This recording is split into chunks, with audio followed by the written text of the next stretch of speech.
কোনো এক বাবার রাজকন্যা পড়ে আছে রাস্তায়। গভীর রাত, যখন অন্যান্য মায়েরা তাদের সন্তানদেরকে নিয়ে বুকে জড়িয়ে ঘুমাচ্ছে, ঠিক সেই সময় এই বাচ্চাটি রাস্তায় বসে হাহাকার করছে।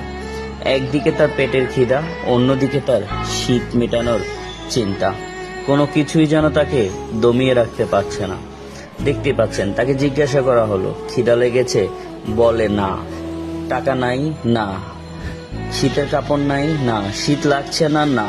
সব কিছুই যেন না বলতে শিখে গেছে।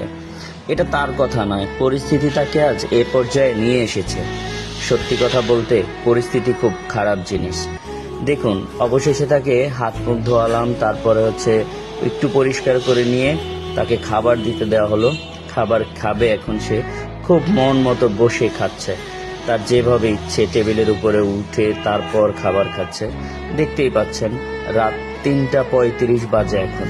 আপনার সন্তান এখন কোথায়? অবশ্যই তার মাকে জড়িয়ে ধরে ঘুমিয়ে আছে। কিন্তু দেখুন নিয়তির কি পরিহাস, এই সন্তান এখনো বাহিরে। কিন্তু তারপরেও কত সুন্দর, মাশাআল্লাহ। আমাদের মানুষ অনেকেই তো একটা সন্তান চায়, তারা পায় না। আর আল্লাহ পাক যাদেরকে দিয়েছেন তারা তার যত্ন করতে জানে না। এখানেই যেন কবি নীরব হয়ে আছে। তাকে জিজ্ঞাসা করলাম, বাসায় যাবা কখন? সে বলল, এখনই।